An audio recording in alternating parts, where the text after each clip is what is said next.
New day, brand new creation, new life, this is salvation. Your death, your life, your resurrection has made a way for us to see the new day, brand new creation, new life, this is salvation. Your death, your life, your resurrection has made a way for us. You have made a way, you have made a way for us.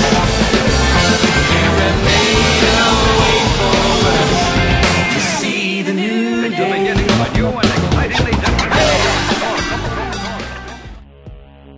Oli ihan tosi hienoa olla siellä vierailemassa se muutama tunti niiden kanssa ja jotenkin semmoinen ilo, mitä saatiin tuoda sinne keskelle, missä murhat ja tällainen on niinku arkea. Et siinä meidän esiintymispaikalla oli noin viikko sitten joku just tapettu ja sen mä sain onneksi tietää vasta jälkeenpäin, niin sitten oli jotenkin aika silleen rauhassa siellä kuitenkin. Ja miten ne ihmiset osas, varsinkin lapset, osas iloita ja ottaa vastaan sen toivon ja semmoisen elämän, mitä ehkä meissä oli.